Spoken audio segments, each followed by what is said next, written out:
My goal was never really to tell the readers what to believe. Again, to create the conversations, invite them to think for themselves, get their perspectives. I feel like if I can have different readers from all over the world finish that book and have a meaningful discussion, whether their faith is Christianity, Islam, Judaism, Hinduism, or what their lives are like, on any type of spectrum, and be able to discuss it in a meaningful way, I think I've really done my job on that one. Welcome to the award-winning Authors Show, where we guide professionals in crafting a lasting legacy through the art of self-publishing. We help you remove self-doubt from your mind with our proven process to become a published author. We have helped authors all over the world to publish their books since 2002. I'm your host, Lisa Umina, CEO of Halo Publishing International. If you're ready to become an award-winning author, let's get started. Well, today I just love this part of my job. I don't even consider it a job. I'm a publisher at day and then a podcast host at night. I don't know how you want to phrase that, but here we are at the award-winning author show, and I have this amazing, energetic, I think just like me, writer that's ready to just tell the world about this whole amazing experience. Ryan Drizen, thank you for joining me. Oh, thank you so much for having me, Lisa. It's an honor. So this has been a great experience. So thank you for having me. Oh, it's a pleasure. I love to meet people on this side too. I mean, we see the whole process working with you when you're writing your manuscript and all the complex Mhm. things that come into this. And it's just so nice to see as we're standing at, really, I don't want to say the finish line, the beginning of many things and many doors to open for you. So congratulations. I first want to start with that. The other thing I want to brag about is that Titan Book Review had given you an amazing review. Yes. And one of the pieces that the person who had posted the review had said, I was most compelled by the novel's refusal to treat science and spirituality as enemies. The book is at its strongest with Ava is caught between equations and ache between her training as a scientist and her longing to hear her mother's voice again, Yeah. and so much more. So we get an amazing 5-star review from the Titan Book Review, and I think that's the most important pieces that come together that are available for you, not before you write the book, not when the book's in the computer, in a Word document, or in Google Docs. It's when it's out there and it's being shared in the world. And so that's what makes me being here, right? It just affirms everything that we're doing here at Halo. Hmm. So we're just excited to have you. And we just, before we got into the show, Ryan and I were like, no, I love the cover. And then he's like, Yeah. no, I did. And so, Yeah. Ryan, share with us a little bit about the process, what maybe you thought was going to happen, or maybe something was like, wow, this is amazing. What was maybe the wow factors? I don't know. You could tell us anything. This whole experience has just been, you know, very enlightening. Very just, I this is my first book, getting that published, and I have no idea any of the ropes, anything to go on. So it was just the guidance that I got from the entire team that was just the blueprint of how it was going to, getting the book off the ground, and then even the cover. So the cover story was a great one because I remember getting that cover back and I was just like, it was like, all right, like review it. How does it look? And I was like, oh my God, this is amazing. It looks so badass. I'm like, this is so cool. So I had to like run and show my fiance. I was like, oh my goodness, like I couldn't wait to just like show it. And I was like, okay, well, I don't want anyone to know what it looks like, but it was one of the cool things because then it became like real. It became like a reality almost. Be like, oh my goodness, my book is like, it's going to happen. Like it was very, It's here. yeah, it was such like a Yeah. warm, fuzzy feeling of like, holy crap, like I'm doing this, like it's happening. Like, He's so that was, looking at himself in the mirror going, oh my gosh, no, you're the author. No, you're the author. oh my This is goodness, really happening. yes. Like, and my fiance will always joke if my head could get any bigger, I wouldn't be able to get in the house. So it was just one of those Well, I moments. wouldn't say that. I think that, one of the biggest things in a human's life, right, is writing a book, getting married, Yeah, and having kids. I mean, you've yeah, created a legacy. What's so beautiful about this, too, because I'm also an award-winning children's author, but it's like these are our babies, yeah, too. We're leaving a legacy. I always say the footprint on the right side of history. And we've talked ourselves out of the fear game, oh, no, you're not going to make it, or don't do it. We have a list of excuses all the time yeah, of why not to do something so important in our life. And here yep, you are, you cross the bridge and you're sitting here now with book in hand. yep. That being said, Your novel touches on some incredibly complex ideas, Ryan. Yes, yes, it does. How much research went into writing it, and what surprised you most during the process? The ideas, like the concepts that were going into it, the questions, they were already in my head like long before I wrote that novel. I've always been fascinated with consciousness, our purpose as like individuals, and as human beings, as a species. So the challenge wasn't finding those ideas.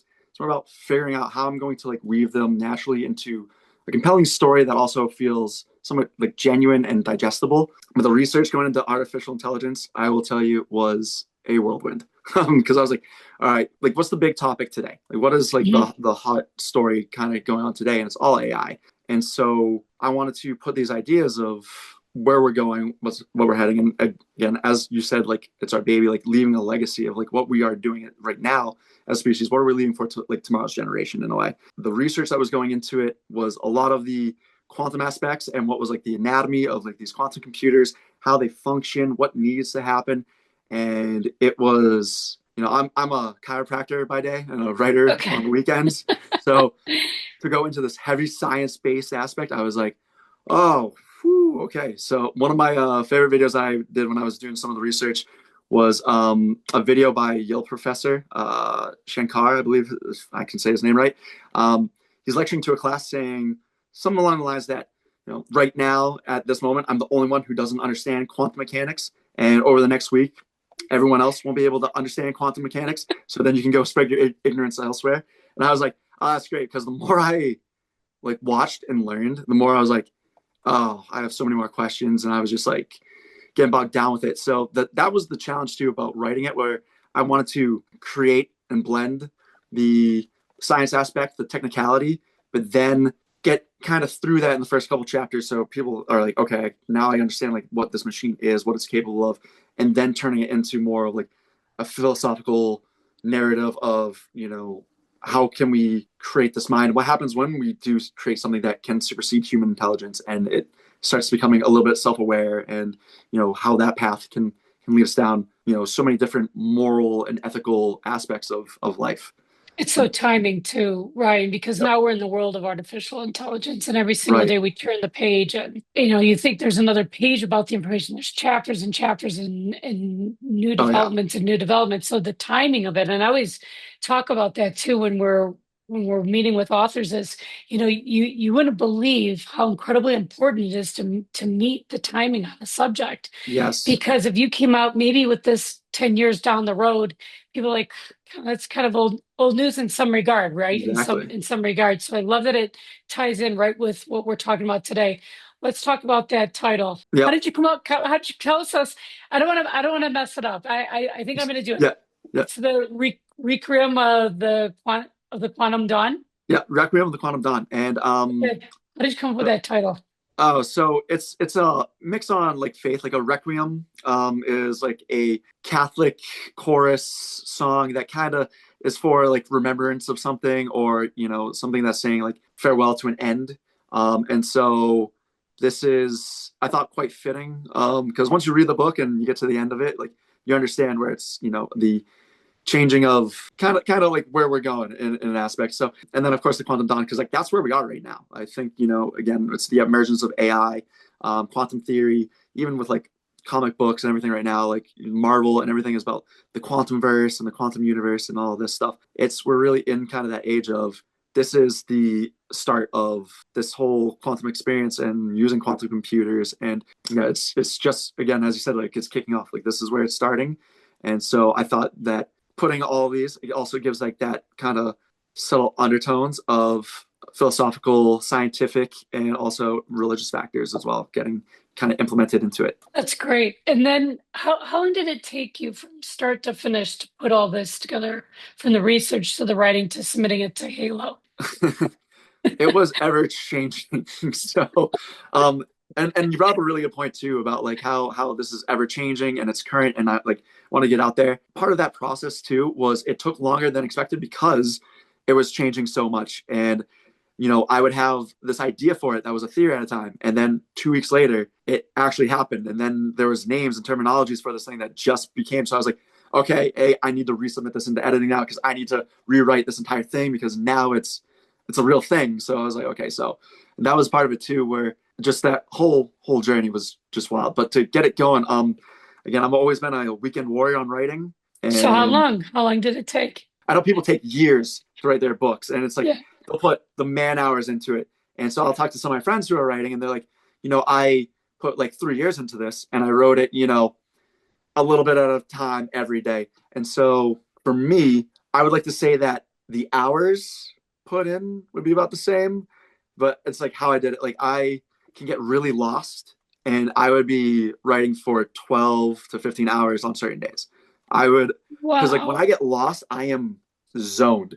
And so I'm looking forward to making like a nice little like TikTok or Instagram reel of like, oh yeah, your process. You must be a really disciplined writer, right? I'm like, yeah, yeah, totally. No, it's like I am so sporadic where it's like Oh I my gosh, but to sit down for 12 hours? oh, I but mean, like obviously that's you got up and get up, right? But that's like the oh yeah, I wish everyone could just give themselves that for anything in life, right? oh yeah, But just to just devote that time, obviously it's a big chunk of it is a day. It's like the right, whole day and the end of yeah, the evening, right? You're and doing that.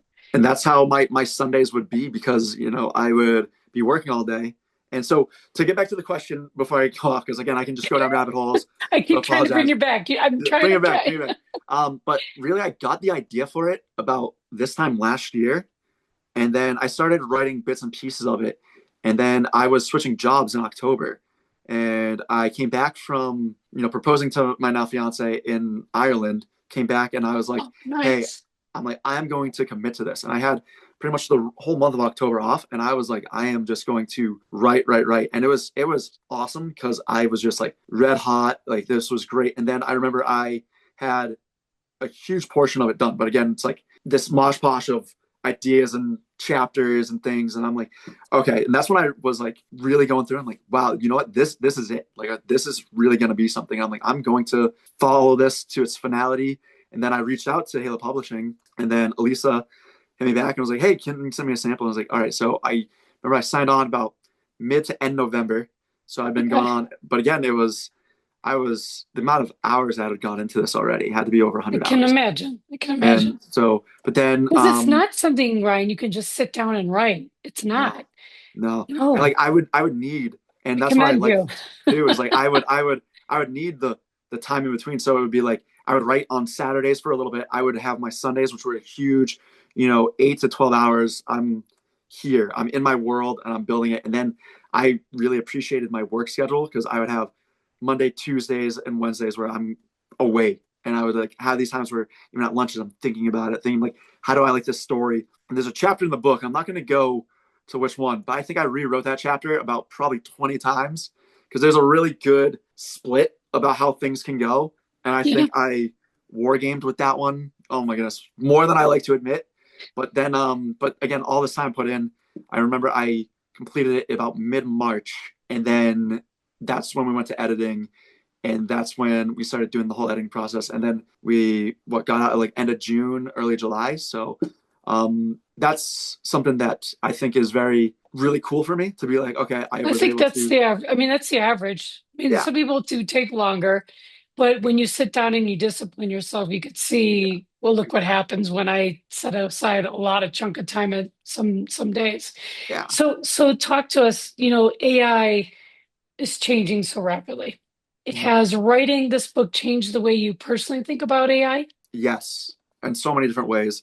Because I don't know how you want to perceive AI, but you have really so many different viewpoints coming at you. So you have some people who don't want to mess with it. They're like, this is like a crazy thing. I think it's going to turn on humanity for the worst. And you can think about that. We have things I like do. the Matrix, or you have like the Terminator. You have all this, AI becomes sentient and says, human beings aren't type worth it type deal. You also have what I like to say is like where I like to think AI is, and a lot of people don't go this route. I'm like, think of Star Wars, think of like C-3PO and R2-D2. Those are artificial intelligence, almost sentient type beings. They're there to help us, protocol. And I think that's where I try to define, purpose in a way. Human beings, like we have our own purpose, and we get to define our purpose like with our free will. And we got to think about how we want to program these AI models because what's their purpose? Like their purpose is, and it should be a tool to help us. to help guide us through like difficult decisions. Because you But it can, but it's doing more than that. Like you mentioned, it's uh, replacing us. oh yeah, of course. And so that's many of the topics that I put into this book because one of the conversations is if it really wants to help us, well, it needs resources, and we're also in competition for some of those resources. So it's really how do we outweigh the pros and the cons, and is the juice going to be worth the squeeze at the end of the day? You know? Yeah, exactly. And then, so in your novel, you blend science, philosophy, and faith. Did you ever worry about balancing those ideas without overwhelming the story? And how did you make sure the characters remained at the center of the narrative? Yeah. So making sure the characters, I'll go with the characters one first, is every conversation that's in there and every character interaction is something I've genuinely experienced with like people in my life, with my family, my friends, loved ones and everything. Like those were real conversations. I would have these talks with people. And so to keep the characters at the narratives, I had to navigate it as exactly how I perceived our conversations. So to not get too lost, and that's also driven out of like how these characters are experiencing these exact questions too, whether it's out of fear, out of grief, or they're just curious about what's going on. And now going back to the blending of the philosophy and faith, Science. yeah. From the beginning, like I knew I wanted the novel to. I did not want the novel to ever feel like a very heavy philosophy forward novel, disguised in science fiction. I wanted it to be more conversation starters than giving answers to things. And for me, the characters really always were like the first thing. So every philosophical conversation, I'm backtracking here, but my goal was never really to tell the readers what to believe. Again, to create the conversations, invite them to think for themselves, and get their perspectives. I feel like if I can have different readers from all over the world finish that book and have a meaningful discussion, whether their faith is Christianity, Islam, Judaism, Hinduism, or what their lives are like, on any type of spectrum, and be able to discuss these, the context of these Yeah. stories, to discuss it in a meaningful way. I think I've really done my job on that one. And that's really what I'm trying to drive home of just, I want it to be, even with age, I have characters of different ages and stuff there too, and how they would perceive certain things. So I wanted these ideas to be something that everybody can talk to. And I found in my life that the more we experience different things, the changes our answers always are. Like I wouldn't have the same answer to one of these questions 15 years ago as I would Oh, today. absolutely. And, Right. There's so more wisdom behind everything. Absolutely. exactly. More So the more that was, experiences you have. yes. Absolutely. And I think that's what's really good about the novel you put together is that you're hitting different age groups, you're definitely hitting different topics, Yeah. but you're giving the reader permission. I mean, I think this one of the books, I'm a part of a book club here in Mexico City. We're always looking, I know a lot of book clubs, so obviously our listeners, this is a great book to have for a book club Yes.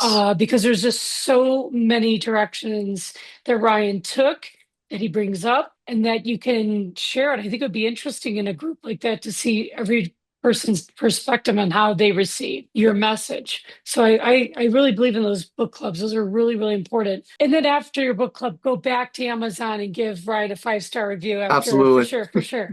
Okay, so let's have a little fun, as if we're not Yep. having fun yet. But if you could Right. sit down and have dinner with a scientist, a philosopher, or a historical figure, who would it be and what would you ask them? Okay. So great question. And I'm going to put down three names.